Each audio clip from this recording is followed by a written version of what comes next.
Bonjour à tous et à toutes, je vous souhaite la bienvenue sur cette nouvelle vidéo. Alors, je fais cette vidéo parce que la dernière vidéo que j'ai faite pour la page, c'était pour présenter tout ce qui traite du travail sur le transgénérationnel. Et à la base, le projet que j'avais, c'était qu'à la fin de la vidéo, vu qu'elle était en live, de pouvoir répondre rapidement à 2-3 personnes qui auraient souhaité avoir des renseignements sur... des mémoires transgénérationnelles qu'ils auraient eu à libérer. Seulement, j'ai eu un petit souci. En fait, je n'ai pas compris comment faire apparaître les commentaires des personnes en direct. Et ce qui fait que j'ai pas pu le faire. Et ça m'embête un peu parce que j'avais vraiment envie de le faire. Donc, j'ai décidé de le faire sur une vidéo à part qui, celle-ci, n'est pas en live. Alors, j'ai dit sur mon autre vidéo que je ne faisais plus de guidance. Et c'est la vérité. Mais ici, je vais quand même le faire un petit peu sous la forme d'une guidance. Sauf que c'est en aucun cas quelque chose qui va traiter de votre évolution. Mais là, on travaille plutôt justement sur tout ce qui est mémoire transgénérationnelle. Donc, sur des choses que vous portez déjà. Seulement, là, ça va être quand même une vidéo un petit peu plus générale. Complètement générale, même, même s'il va y avoir plusieurs choix. Donc... ça ne remplace pas une thérapie, bien sûr, hein, là on va regarder rapidement, mais je ne vais pas vous faire une séance non plus, ce serait pas possible. Mais bon, on va voir un petit peu si ça peut vous donner quelques pistes, ou ça peut vous parler un petit peu. Et bien entendu, si vous souhaitez aller plus loin dedans, vous pouvez me contacter. Alors, comment faire votre choix? Je vais vous proposer des personnages. Des personnages qui sont ici issus de la fiction, hein, donc je pense que a priori vous devriez plus ou moins tous les connaître. Je les ai pris au hasard, hein, donc voilà. Comment choisir?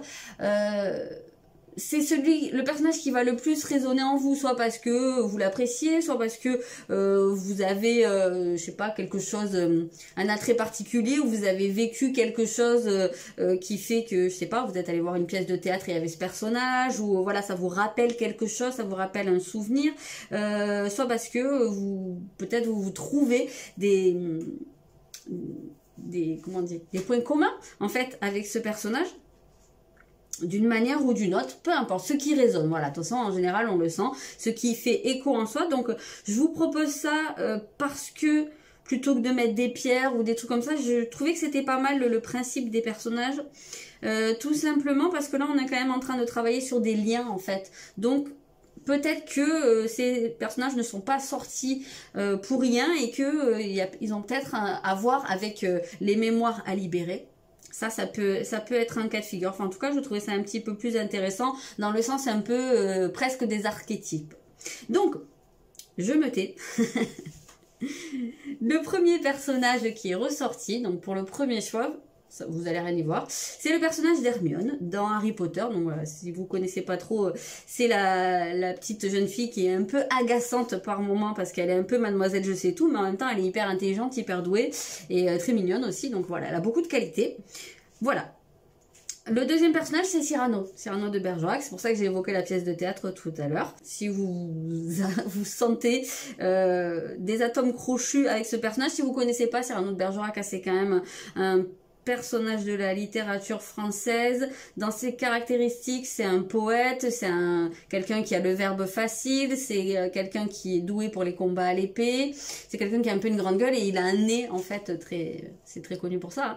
Il a un très grand nez, donc il a quand même un truc physique qui fait que les gens ont tendance à se moquer de lui, mais lui il retourne ça un peu à son avantage parce que justement il est doué pour s'exprimer.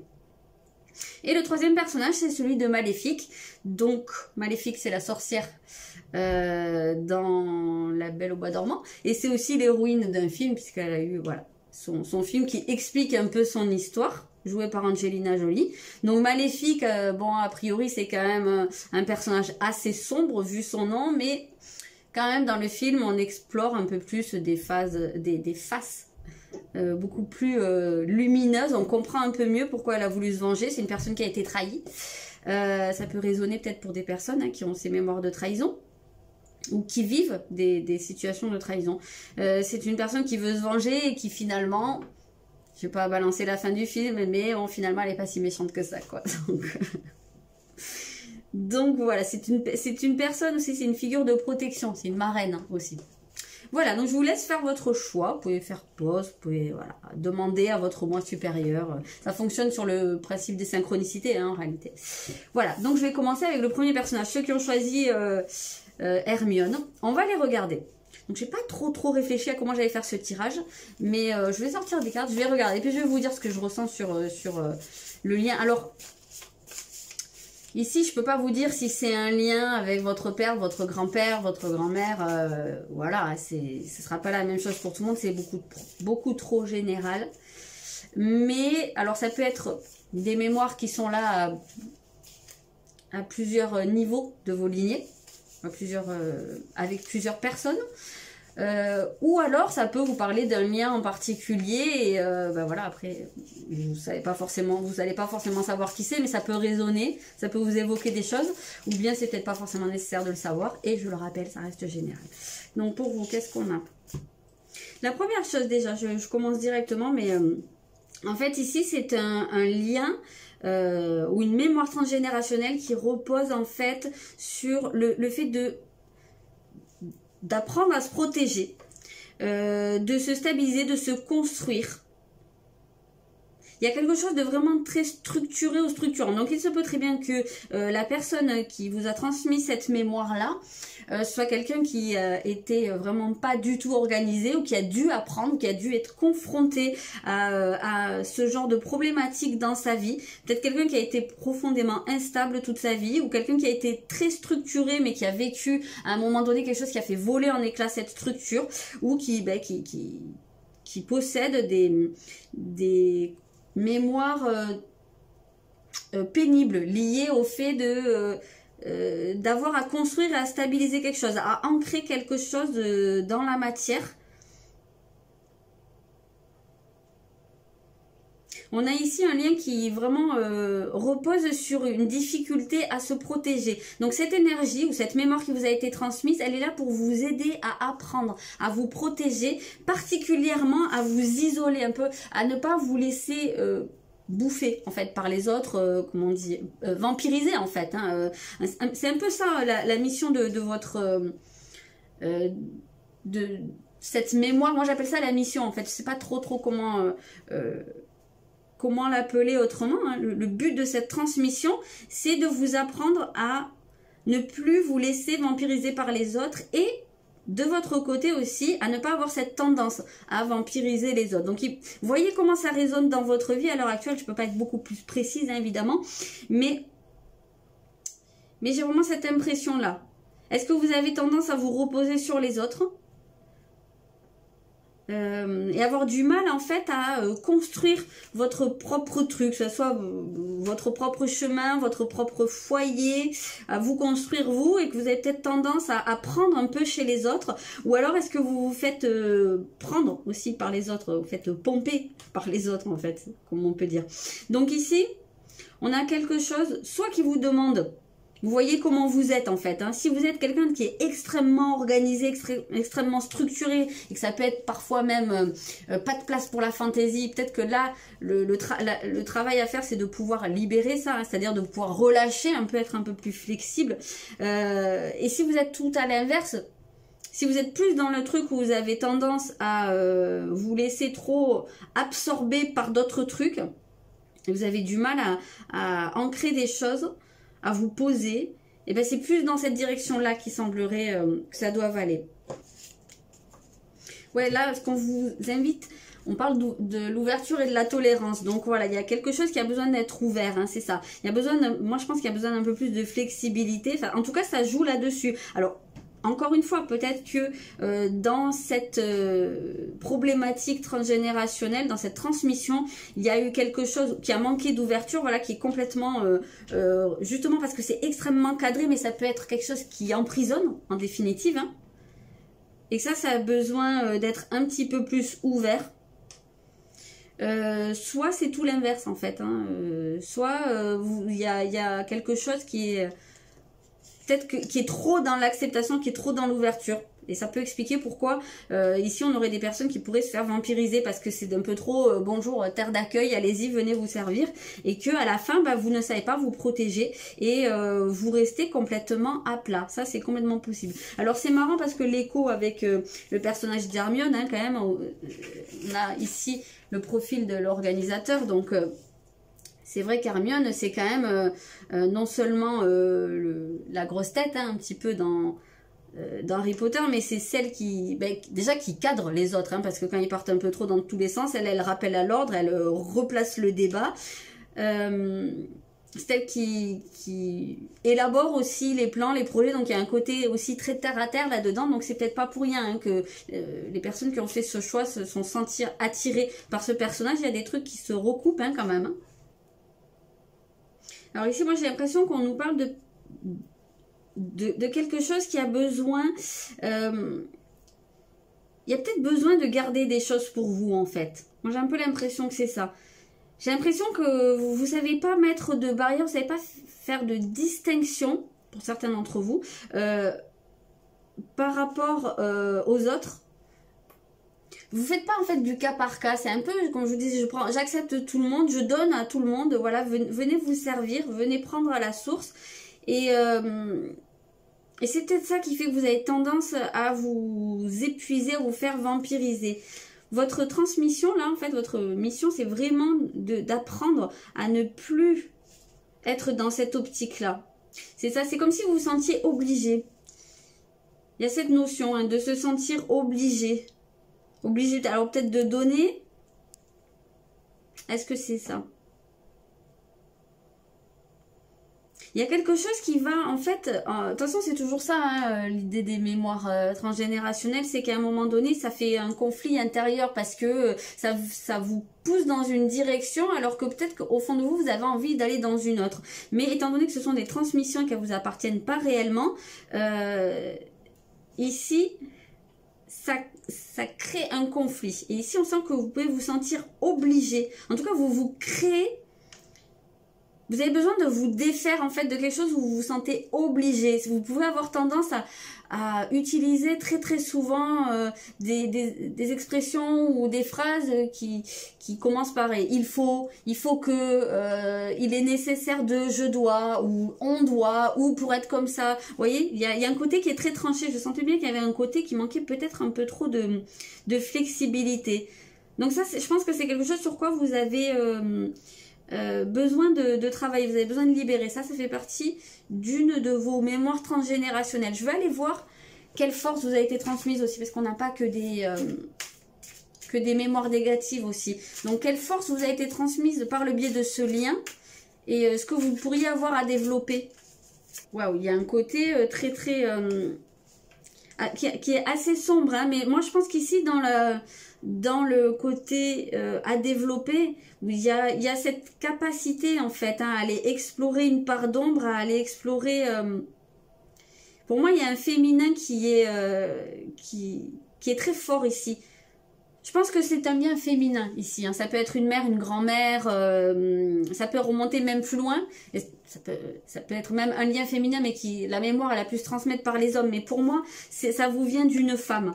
Je pense. Une femme. Peut-être qu'elle a eu certaines pratiques à une époque ou qu'elle a été considérée, peut-être. Moi, je pense que c'est quelqu'un qui a pu être mis à l'écart parce que c'était peut-être quelqu'un qui était en avance. Enfin, c'est pas en avance, mais qui réfléchissait pas comme les gens de son époque. Qui avait peut-être une ouverture d'esprit, une forme de tolérance, oui. Qui n'était peut-être pas d'actualité au moment où cette personne vivait. Ça a pu lui jouer des tours. Et ça, c'est par exemple, voilà, ça a pu lui jouer des tours et ça s'est greffé en fait. Cette mémoire de comment c'est mal parti, donc forcément il y a une peur qui est liée à ça. Elle est greffée à cette volonté d'ouverture d'esprit et ce qui fait que ça donne un rapport ambivalent avec cette notion d'ouverture d'esprit, de tolérance et qu'à la fois on peut soit avoir envie soit avoir très envie d'aller dans cette direction et avoir en même temps des peurs, soit être trop dans l'excès ou pas assez, au contraire, ou vraiment alterner, passer de l'un à l'autre. Je sais pas si c'est assez clair ce que je dis, mais en tous les cas, je pense que vous avez la possibilité, en tout cas dans cette force, je pense que ça vous dit que vous pouvez aller puiser là-dedans. Pour moi, je pense qu'il y aurait besoin de développer ici un peu plus ce féminin, cette polarité féminine, que vous soyez homme ou femme, ce féminin sacré. Il a vraiment beaucoup à vous apporter, parce qu'il y a un côté qui est assez sauvage, il y a un côté mystérieux, il y a un côté je danse sous les étoiles, je sais pas. Ouais, dépasser des limites. Il y a quelque chose qui s'est limité à ce niveau-là. Ok. Voilà, ok, donc je m'arrête là parce que de toute façon je peux pas faire plus, c'est général, donc voilà, j'espère que ça vous aura parlé, ça vous aura mis un petit peu sur la voie, et puis voilà, n'hésitez pas à me dire dans les commentaires ou en message privé, si vous voulez pas en parler là, et puis je vous dis à bientôt. Ok, on va passer au deuxième tas, donc les personnes qui ont choisi Cyrano de Bergerac. Alors, on va voir. Déjà, Cyrano, comme je l'ai dit, c'est quelqu'un qui avait quand même une caractéristique physique assez prononcée, qui lui a valu pas mal de moqueries. Donc peut-être que ici on a une mémoire transgénérationnelle, on va voir, hein, mais qui peut être liée au fait de ne pas s'accepter physiquement.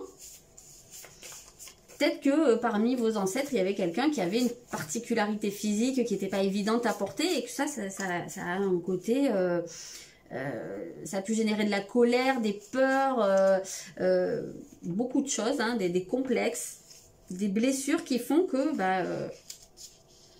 ça s'est transmis jusqu'à vous. On va les voir. Ici, j'ai l'impression que ce lien, l'énergie de ce lien, elle est liée, je vois le temps qui passe, je vois la passion, quelque chose qui fait perdre la tête. J'ai l'impression qu'il peut y avoir... pour moi, c'est quelque chose qui fait perdre la tête. Une idée de passion. Quelqu'un qui peut alors soit avoir eu du mal à garder la tête froide, soit parce qu'il y a une grande passion amoureuse, mais qui a pu être à la limite tragique, hein, même. Et ça, en fait, du coup, ça a transmis une mémoire comme quoi il faut se tenir à distance, en fait, de tout ce qui est qui vient trop provoquer les émotions, parce que la Vierge, c'est exactement ce qu'elle fait, hein, elle est elle se tient à distance des émotions, elle se déconnecte beaucoup, hein, je dis pas que c'est des êtres insensibles, mais c'est quelque chose qui a tendance à lui faire peur et dont elle va se tenir assez à distance. Moi, j'ai l'impression que c'est quelque chose comme ça. Parce qu'en plus, ici, on a des serpents quand même, qui évoque une tentation. Donc j'ai l'impression qu'il y a ici il y a une problématique de attirance-répulsion par rapport à tout ce qui est passionnel. Vouloir s'en tenir à distance et à la fois avoir envie que ça se produise ou les attirer systématiquement, vivre très facilement de grandes passions ou des dépendances. C'est peut-être pas des passions amoureuses, ça peut être des dépendances à des produits, hein, parce que là on a quand même...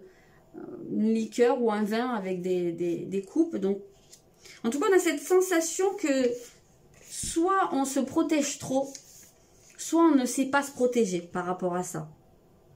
Et c'est vrai qu'en fait, je repense au personnage de Cyrano, mais dans l'histoire, il est très amoureux. Il est très amoureux de Roxane. Et il n'ose pas lui dire parce qu'il a peur d'être repoussé. Il y a peut-être une problématique un peu comme ça. Je vous disais d'attirance-répulsion. Donc c'est totalement possible qu'ici votre transmission, en fait, la mission, hein, ce dont vous avez à vous libérer, c'est de cette... c'est un côté déréglé en fait, hein, de cette tendance à soit à se tenir trop, à ne pas réussir en fait à s'investir émotionnellement, donc à avoir quelque chose qui est un peu mécanique dans sa vie, mais qui ne laisse pas de place à la passion quelle qu'elle soit. Ça peut même être le fait d'avoir une passion tout simplement dans sa vie, parce que avec l'énergie de la Vierge, on a un côté un peu métro boulot dodo, voilà, un quotidien qui se reproduit, mais où il n'y a pas forcément la petite étincelle. Ou alors, votre mission, ça dépend, vous prenez comment ça résonne, comment vous êtes. Ou alors, c'est au contraire de peut-être se structurer un peu plus et essayer de se canaliser un peu, de sortir de cette... de cette tendance à être trop justement passionné et à se laisser consumer par la passion. On a l'abandon. Ah, ben voilà, on y est dans les dépendances. On y est beaucoup. Il y a une peur de l'abandon. Donc, soit dans ce lien, vous avez quelqu'un dans votre lignée qui a été abandonné. Soit amoureusement, soit par des parents. Et quelqu'un qui n'a pas réussi à s'investir après, à s'attacher, parce qu'il y a vraiment toujours eu cette peur, cette grosse blessure qui était là. Et qui faisait que c'était quelqu'un qui n'arrivait pas à s'attacher. Soit c'est quelqu'un qui s'est complètement abandonné à la passion, aux dépendances et qui s'est perdu dedans. Voilà. Ce ne sera pas la même chose pour tout le monde, mais à mon sens, il y a vraiment de ça.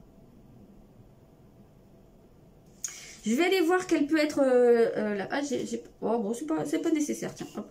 Je vais aller voir quelle force en fait on vous a transmise, puisque là on a vu un peu la transmission négative qui serait plutôt à libérer.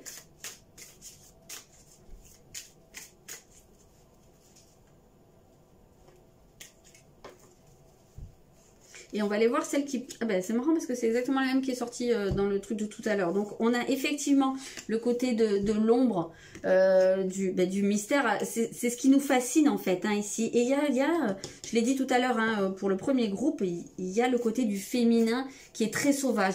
Je pense qu'ici vous avez quelque chose que vous pouvez réprimer. C'est encore une fois lié à de la passion.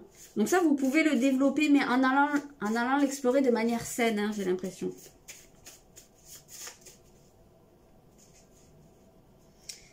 Vous êtes deux groupes à avoir besoin d'aller explorer un petit peu plus leur féminin sacré.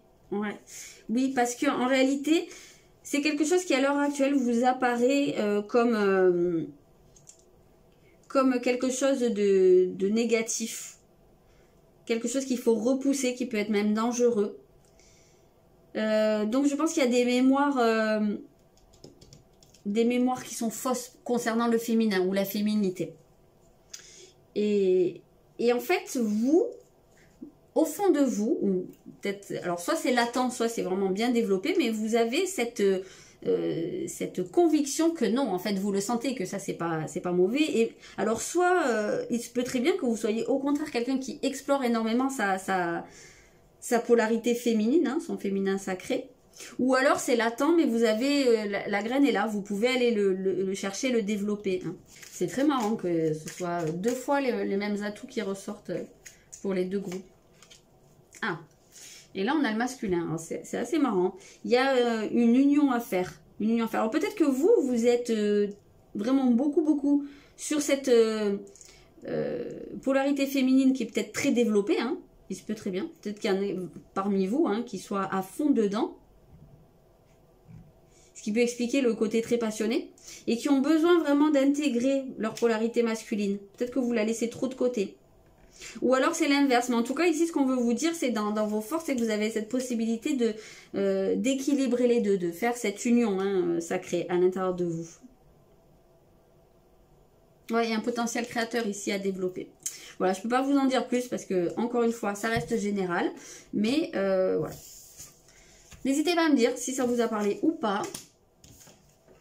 Si vous vous reconnaissez dans quelque chose. Et puis, je vous dis à bientôt. Donc, je vais passer au troisième groupe, les personnes qui ont choisi la figure de Maléfique. Donc, voilà, je ne serais pas trop surprise que déjà on travaille sur un lien féminin, effectivement, ici. Je ne serais pas non plus surprise qu'il y ait des histoires de trahison, de vengeance ou d'amour perdu. Bien sûr, on ne peut pas aller autant dans les détails, mais... alors, on est sur un lien quand même qui est basé sur un secret. Une énergie de non-dit, de choses qui ont besoin d'être extériorisées, révélées. Donc, ça peut être vraiment un gros secret qui est dans la lignée. Soit ça peut être quelqu'un qui a révélé un secret, quelque chose, ça lui a pas réussi. Ou qui a provoqué vraiment un gros bouleversement dedans. Il y a une notion d'expression ici, C'est vraiment très marqué, la communication, l'expression. Donc c'est un lien qui va être basé, en tout cas l'énergie de ce lien, c'est là-dessus. Donc ça peut être ça en excès, soit en pas assez. Ça se répercute pas forcément de la même façon sur tous les membres de la lignée.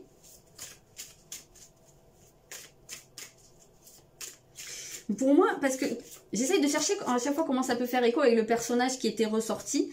Et si vous avez vu le film de Maléfique, on lui prête des intentions. En fait, on comprend pas pourquoi elle... En tout cas, le monde extérieur ne comprend pas pourquoi elle s'est refermée comme ça. Personne ne sait qu'en fait, le roi Stéphane lui a fait un coup de Trafalgar et lui a coupé ses ailes. Hein, lui a volé ses ailes.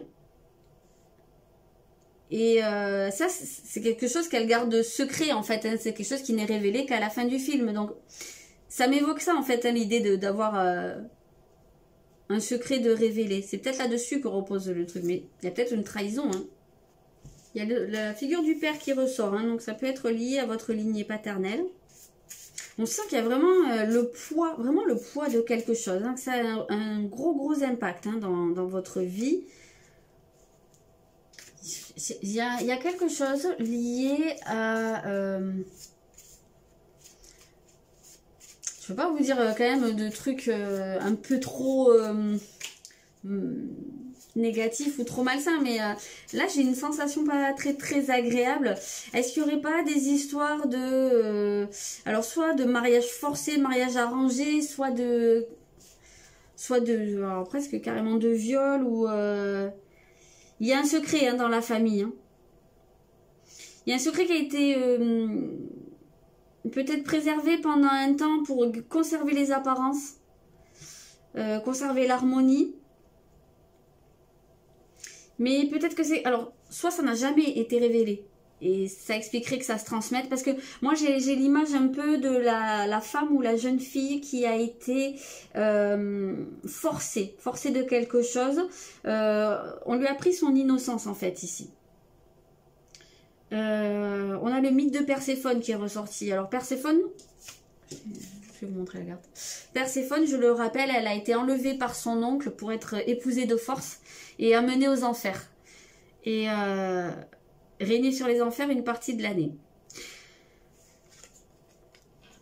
J'ai la grand-mère qui ressort ici. Ok.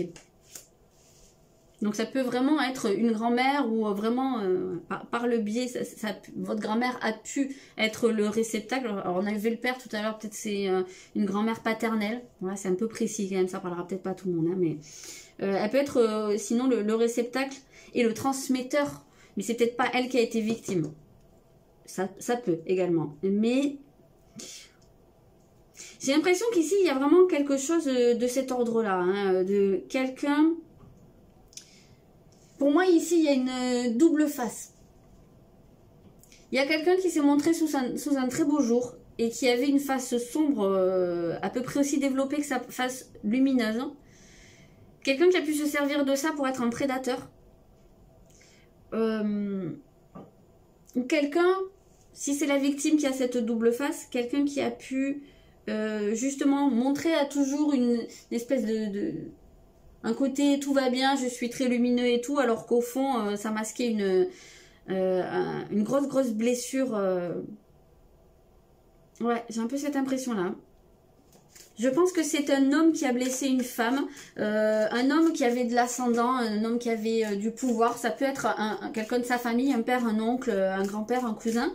Ça peut être un homme extérieur à la famille, mais qui avait une position quand même d'influence. Ou un patron, un ami de la famille, pourquoi pas. Peut-être quelqu'un qui avait une position sociale, ouais, assez élevée. Ouais, ça génère des peurs. Ouais.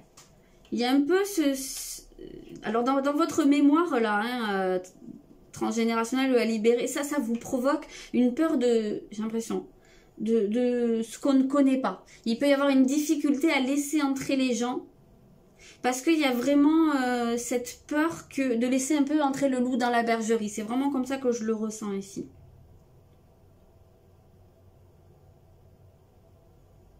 Et ça peut entraîner soit une tendance à garder les choses pour soi, même quand on vit des choses négatives, parce que il y a vraiment, j'ai l'impression, cette peur, il y a comme une menace en fait, hein, de révéler des secrets ou par extension d'extérioriser des choses par lesquelles vous vous sentez pas bien. Parce que moi je pense qu'il y a vraiment ici des personnes qui peuvent se sentir vraiment très mal, mais sans comprendre, par moment, hein, mais sans comprendre d'où ça vient. On a vraiment un féminin blessé ici. Mais il y a quelque chose, il y a un côté cyclique. Donc, si vous vous reconnaissez là-dedans, il est très probable que ce soit des phases en fait, hein, que ça revienne à certains moments, par certains cycles, mais que vous comprenez pas d'où ça vient. Et puis après, au bout d'un moment, ça s'en va et voilà, vous retrouvez votre entrain, votre envie de faire des choses, et puis ça repart. J'ai un petit peu cette impression-là. Et quelque part ici, votre transmission, enfin votre mission en fait, au niveau de ce lien, c'est d'accepter ce côté cyclique. De pas en fait de pas vous braquer quand ça revient, parce qu'en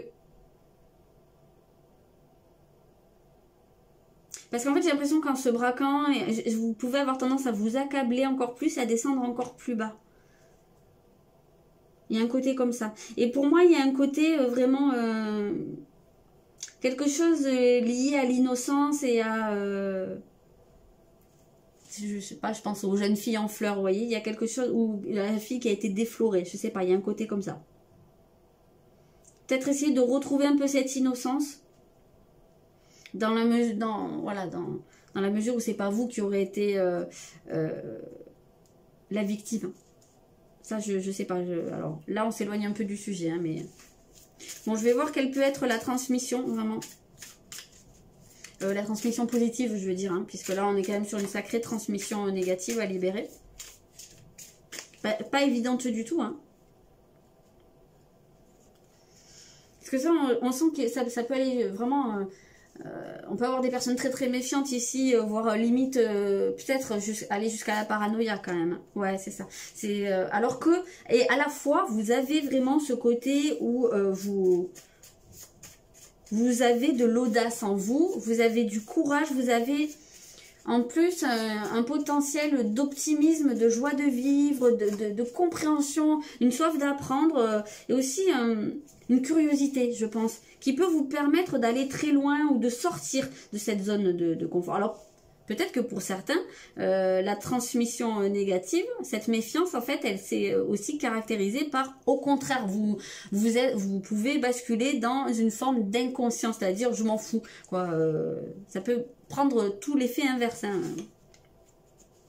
Ouais, alors vous avez vraiment un potentiel à développer de ultra optimisme, hein, sachez-le. Vous avez vraiment, là c'est très très marqué, quelque chose qui fait que vous avez cette capacité à voir le bon dans tout, à vous sentir bien, à faire des projets, voilà, à voir grand. Ça c'est quelque chose que vous pouvez développer si c'est pas déjà fait. Si c'est déjà fait, sachez que c'est une transmission très positive en fait, hein, enfin, ça vient d'une mémoire transgénérationnelle.